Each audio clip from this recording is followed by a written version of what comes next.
Nous devons parvenir à un règlement pacifique, c'est ce que le président Trump a essayé de faire, mais il faut être deux pour danser le tango. Il faut que les Ukrainiens aient un partenaire de négociation qui reconnaisse cela. Évidemment, ils ont leurs opinions et bien sûr, ils ne seront pas toujours d'accord avec nous, mais ils doivent participer à la conversation. Ils n'étaient pas prêts à le faire vendredi, alors le président a dit renvoyez-les chez eux. Ouais, donc il s'explique sur Fox News pour dire que voilà, ils ont été mis à la porte parce qu'ils n'avaient pas envie de discuter. Mais en même temps, je l'ai trouvé plus raisonnable, là, je veux dire. L'Ukraine doit revenir pour pouvoir négocier à deux, etc. Donc il y a quand même une ouverture. C'est beaucoup moins brutal que ce qui s'est passé dans le bureau. C'est la thèse d'Anne Nivra, c'est-à-dire c'est suite à la brutalité. Voilà, c'est ça. C'est Vance, c'est le bulldog de Trump, c'est celui qui dit les choses encore plus cash, si cela était possible.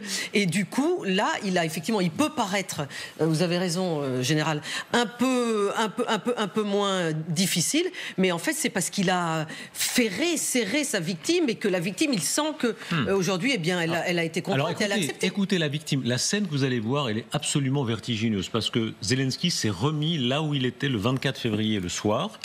Ça s'appelle rue Bankova pour ceux qui sont allés à Kiev. C'est la rue du gouvernement. Il est sous son bâtiment présidentiel. Et la scène, même la couleur est la même, parce que c'est le soir, sans doute à la même heure. C'est là où il était, rappelez-vous, 24 février le soir, quand il a dit Président toute. Comment c'est toute, Oui, toute, ça veut dire ici. On est là. Sa fameuse phrase Président toute, Premier ministre toute, etc. Pour dire que personne n'était parti, bien sûr. Personne n'est parti, on y est, on y reste, on combat. Et là, il reprend la parole, mais pour dire, hélas pour eux, parce qu'on va devoir quand même céder à Trump. Ah non. Ce qui s'est passé à la Maison-Blanche au lieu des négociations prévues est regrettable. Mais nous devons trouver la force d'aller de l'avant, de nous respecter mutuellement, comme nous avons toujours respecté l'Amérique, l'Europe et tous nos partenaires, et de travailler ensemble pour se rapprocher de la paix. Je suis reconnaissant à tous ceux qui soutiennent l'Ukraine dans cette démarche. Comment comprendre, après l'affront, qu'ils soient obligés, quand même, de faire ça ? Que les intérêts ne changent pas et que les relations entre nations ne se réduisent pas, peut-être même à l'erreur d'Emmanuel Macron, entre les relations des dirigeants. C'est pas parce qu'on s'entend bien, on s'entend mal ou on s'engueule que les intérêts changent. Et c'est pour ça que la brutalité était bien sûr choquante, était un moment de télévision fantastique, mais n'a pas forcément changé la donne. Et qu'elle n'a que retardé, dans ce cas-là, de 5 jours, la signature d'un traité qui allait être signé quoi qu'il arrive. Et puis, il fait son boulot, le président ukrainien. Son but n'est pas de gagner une joute verbale. Son but n'est pas de rester dans l'histoire comme le type qui a eu raison sur Trump, qui a tenu tête à Trump dans le bureau. Il veut rester dans l'histoire comme étant celui qui n'a pas perdu la guerre contre la Russie et qui a sauvé la souveraineté et la liberté des Ukrainiens, ce qu'il a pour le moment assez bien réussi, il faut le reconnaître. Le problème de Zelensky, c'est qu'il n'y a pas de plan B. C'est-à-dire que, de toute façon, les Européens seuls ne peuvent pas permettre aux Ukrainiens de continuer la guerre en augmentant leur aide et en bouleversant la situation. Donc, il est d'accord pour signer l'arrangement avec les Américains sur l'exploitation des terres rares. Puisque nous ne pouvons pas changer le scénario, essayons de l'accompagner pour que ça se passe le moins mal possible pour nous. Et je dirais que c'est aussi ça, être un homme d'État. C'est-à-dire qu'il y a un moment où c'est accepter la réalité telle qu'elle est, alors qu'il pourrait être tenté d'être dans un registre lyrique en disant on résistera jusqu'au bout, on ne cède rien. Mais je pense qu'il a mesuré que c'était encore pire pour son peuple que d'accepter le scénario qui va s'écrire, même si malheureusement ça va se traduire par une perte de territoire, en tout cas provisoire pour l'Ukraine. Non, simplement, effectivement, je cite Volodymyr Zelensky, nous nous souvenons du moment où les choses ont changé lorsque Trump a fourni des javelins. Donc en fait, il revient aujourd'hui, il a raison, c'est le courage et l'intelligence d'un homme d'État. Il souligne ce que lors de cette humiliation dans le bureau ovale, Donald Trump lui avait dit. Il l'avait dit de son ton bougon qu'on connaît tous, c'est moi qui ai donné les javelins. Et puis également, il souligne, Donald Trump, aucun de nous ne souhaite une guerre sans fin. Parce que ça aussi, il a été accusé à tort, bien sûr, dans le bureau ovale, de vouloir cette guerre sans fin. Donc là, ce soir, il revient sur tous ces éléments. Moi, je suis assez d'accord avec ça. Il y a une véritable analyse pragmatique où il fait sortir les égos, c'est-à-dire je me suis fait humilier, ça n'a absolument aucune importance. Là, il s'occupe de l'intérêt supérieur de la nation. Et l'intérêt supérieur de la nation, c'est de ne pas se couper des Américains pour qu'ils continuent à approvisionner l'Ukraine, quelles qu'en soient les conséquences. Et je pense que là, effectivement, on peut parler d'homme d'État. C'est vraiment quelqu'un qui analyse froidement ce qu'il peut faire, ce qu'il ne peut pas faire, et qui prend les décisions qui sont conformes à l'intérêt de son pays. C'est exactement ce qu'a fait De Gaulle en 1942, quand les Américains qui avaient préféré successivement Pétain, Darlan, Giraud, eh bien, il a été quand même à la conférence d'Anfa avec Churchill et Roosevelt, et il a accepté, parce qu'il avait besoin des armes américaines pour équiper les brigades françaises, il a avalé son chapeau et il a accepté une cohabitation avec Giraud et ensuite il a gagné. Je recommande sur Internet, on peut revoir le documentaire De Gaulle, l'homme à abattre, qu'on a passé ici sur LCI. Et il y a une scène où Roosevelt humilie De Gaulle, il lui fait répéter la scène parce qu'il veut qu'il serre la main de Giraud. Et il lui dit, encore une fois, relevez-vous, refaites la scène. Il trouve que c'est pas assez bien joué. Vous savez que Darius, quand il est arrivé de Londres, parce que Churchill lui a dit, maintenant tu viens au Maroc tout de suite, il est arrivé au Maroc sur le territoire français. Est-ce que vous croyez qu'il y aurait eu un peloton pour lui rendre les honneurs? Rien du tout. Un chauffeur américain qui le prend vers Anfa, qui était complètement avec des corridors, avec des cordons de sécurité partout. Eh bien, il y a un military police américain sur le sol français qui a demandé ses papiers militaires au général de Gaulle qui allait à la conférence d'Anfa. Voilà, c'était les frères Rothman qui ont fait ce film, me l'ont raconté. C'est extraordinaire. Mais il a, comme il était un homme d'État, comme l'a dit le général Richoux, il est un homme d'État, il a, pour la France, il a avalé son chapeau. Regardez encore cette image, pardon, pour bien qu'on comprenne ce qui est en train de se passer. C'est deux images parallèles, c'est-à-dire 2022-2025. Les Ukrainiens, courage extraordinaire, ils ont démenti, voilà, toujours place Bankova, ils ont démenti toutes les prévisions. Rappelez-vous, les experts qui se trompaient. Vous-même, vous aviez admis que vous étiez trompé. Non, ce que j'ai cru, c'est pas là-dessus. Non, j'étais tout à fait, j'ai tout à fait salué. Je pensais qu'effectivement, qu'il pourrait tout à fait rester. Mais j'ai écrit effectivement, je me suis trompé, j'ai cru que Poutine était rationnel et qu'il n'envahirait jamais l'Ukraine. Je me suis trompé, je me suis d'ailleurs excusé dans les colonnes du Figaro, et je pense que c'est la plus grave erreur historique, stratégique de la Russie depuis 50 ans. Et ensuite, on s'est trompé, on a dit Kiev tombera en 3 jours, Kiev n'est pas tombé. Ça, c'est les Américains qui ont pensé que Kiev Ensuite, on a dit la contre-offensive ukrainienne réussira, à la fin, elle n'a pas réussi. Quoi qu'il en soit, on est à ce stade-là aujourd'hui, et il faut écouter ce que dit J.D. Vance, et là, il ne s'adresse pas seulement aux Ukrainiens, il est assez insultant à l'égard des Européens en général.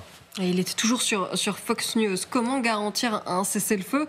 J.D. Vance en parle et il dit certainement pas avec les troupes européennes, elles ne valent rien. Si vous voulez de vraies garanties de sécurité, si vous voulez vous assurer que Vladimir Poutine n'envahira pas à nouveau l'Ukraine, la meilleure garantie de sécurité est de donner aux Américains un avantage économique sur l'avenir de l'Ukraine. C'est une bien meilleure garantie de sécurité que l'envoi de 20 000 soldats d'un pays quelconque qui n'a pas fait la guerre depuis 30 ou 40 ans. La garantie de sécurité ainsi que la garantie économique pour l'Ukraine consiste à reconstruire le pays et à veiller à ce que l'Amérique ait un intérêt à long terme. Vous n'y parviendrez pas si vous venez dans le bureau ovale, si vous insultez le président et si vous refusez de suivre son plan de paix. Voilà. Monsieur le vice-président, vous avez fait la guerre pendant 15 ans en Afghanistan et vous l'avez perdu, monsieur le vice-président. Dans cette situation que nous voyons, tout le monde parle de tout sauf de la fin de la guerre en Ukraine. On parle les troupes après, mais il n'y a absolument... Non, mais réagissons à ce qu'on a vu, qu'on vient de voir là. Aussi à ce qui a été vécu comme une insulte générale. Oui, mais je ne vais pas répéter ce que j'ai dit déjà. Vous aviez dit je vous emmerde. Voilà, vous aviez dit je vous emmerde. Voilà, je répète pour ceux qui n'étaient pas tout à l'heure que j'ai perdu 2 soldats en Afghanistan et que franchement, je trouve ça absolument incroyable ce disque-là. De la part d'un planqué qui était dans un service de presse, me semble-t-il, en Irak et qui n'a pas jamais vu se siffler une balle. Donc le vétéran qui se la joue, etc. Bon, il me fait bien rire. Et j'ai dit, j'emmerde Monsieur Vance. Et même s'il n'était pas planqué, il n'a pas le droit de parler comme ça, avec cet irrespect profond. Mais il s'est déjà illustré à la conférence de Munich, donc on connaît le personnage, on ne peut pas s'attendre d'autres choses de sa part. Bien évidemment, immonde déclaration, mais c'est intéressant de regarder quand l'administration Trump, J.D. Vance et le personnage lui-même rétropédale. Trump l'a fait sur l'avortement. Quand il s'est fait mordre par sa droite, quand il a dit que l'amendement sur la Constitution de Floride, finalement 6 semaines c'était trop court, il se fait mordre, il rétropédale. J.D. Vance a rétropédalé ici parce que c'est tellement clairement en contradiction avec leur image. En disant je n'ai jamais nommé ni la France, ni l'Angleterre, ni la Grande-Bretagne. Alors qu'il ignore bien évidemment aussi qu'il y avait des troupes ukrainiennes et danoises en Afghanistan, etc. Mais ça va à l'encontre parfait du message qui est si potent dans la droite américaine, pro-vétérans, honorer les vétérans, toujours remercier, etc. Et là, même une partie de la droite américaine a dit là c'est un peu trop, il rétropédale immédiatement. Donc même les dieux saignent. Je n'exclus pas que J.D. Vance ignorait vraiment qu'il y ait eu des interventions de l'armée française sur des différents théâtres d'opération depuis 35 ans. C'est un homme qui a fait des études de finance, qui n'a pas de carrière internationale. C'est pas Marco Rubio, quoi. Donc, je pense qu'il faut y voir ou une volonté d'humilier, ou alors, et moi c'est plutôt l'hypothèse vers laquelle je pencherais, une forme d'ignorance, une démonstration de plus de l'isolationnisme américain, qui est la nouvelle règle aujourd'hui dans l'administration. Et du manque de culture générale également. Quand on est à ce niveau-là de la compétition, on n'a pas le droit d'être ignorant de choses de basiques de ce point-là. Il est vice-président des États-Unis d'Amérique. Il n'y a aucune excuse. Cet homme-là, soit c'est un inculte, soit c'est un crétin. Cela étant, est-ce qu'il exprime une pensée profonde d'une partie des Américains substantielle qui considèrent que leur armée est une telle puissance, parce qu'ils se donnent les moyens, et 900 milliards de budget, le contribuable américain qui paye 3,5% du PIB versus 2% la France et l'Union européenne, c'est bien en dessous. Et ils ont des bases partout. Regardons ce qu'est la puissance américaine, là. Les bases partout dans le monde, les 900 milliards de budget, 950 milliards, les 14 sous-marins nucléaires lanceurs d'engins. En réalité... Et la dernière guerre qu'ils ont gagnée, c'était la guerre de Corée qui s'est arrêtée en 1953. Ils ont perdu la guerre du Vietnam.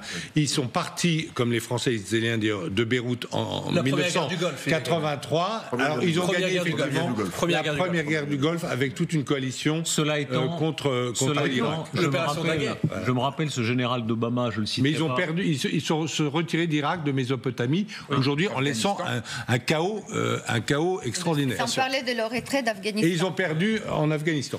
Vous dites tout ça et en même temps on a compris tout au long de la soirée qu'on a besoin d'eux. Je me rappelle ce général obamiste pourtant qui disait même la guerre d'Irak, on nous l'a reproché les Européens, mais pendant ce temps on s'est aguerri, on s'est développé, on mène des guerres à très grande échelle et c'est vrai qu'en termes, ça n'enlève rien évidemment au courage immense des soldats français qui combattent notamment contre les djihadistes en Afrique, mais l'armée américaine est une armée mondiale. Non mais ça c'est un vrai point et je parle sous l'autorité du général ici, mais les régiments américains, même des régiments qui ne sont pas des régiments d'élite, des régiments de garde nationale de Pennsylvanie avec des jeunes de 18 ans, ont fait des tours dans la province de Kandahar, dans la zone verte, des jeunes qui ne s'attendaient pas du tout à une carrière militaire, qui ont fait 4 ans de contrat. Ils ont récupéré une expérience qui est monumentale. Ça va d'ailleurs aussi pour l'armée russe. Ce qui fait que tous les jeunes soldats engagés qui rentrent aujourd'hui dans les casernes sont entraînés par tous des cadres qui ont vu des balles siffler, qui ont fait des combats, etc. Et ça, c'est une expérience énorme, une que la Chine n'a pas.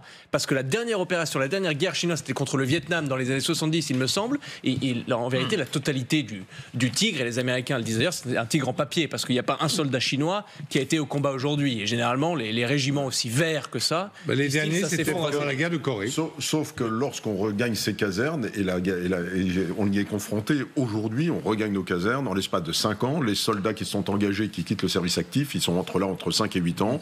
Entre 5 et 8 ans, vous perdez votre savoir-faire opérationnel. Donc là, l'armée américaine n'est plus engagée au sol, donc elle perd. Mais il y a une mémoire institutionnelle. Il y a une mémoire institutionnelle, mais c'est quand même très important. Nous, on est confrontés exactement au même problème. C'est pas le problème de l'armée américaine. C'est le problème que dès que les soldats vont quitter le service actif, les autres vieillissent, et puis à un moment donné, on n'est plus aussi affûté qu'on peut l'avoir été. Il y a une hémorragie de cadre. Oui, mais ça va très vite, la perte de mémoire dans les unités. Darius, j'ai été sur le terrain en Ukraine et en Afghanistan. Pardon, oui, en Ukraine aussi, mais en Irak et en Afghanistan. Donc 2 pays où j'ai pu mesurer la puissance, la gigantesque puissance de l'armée américaine. Elle est absolument indéniable sur le terrain. Et tout le monde ne parlait que de ça. C'est-à-dire que nous autres étions là, enfin les Français, nous étions en Afghanistan, mais effectivement, et j'ai travaillé aussi avec des Canadiens, avec d'autres, rien à voir avec la puissance en présence, en nombre, en justement.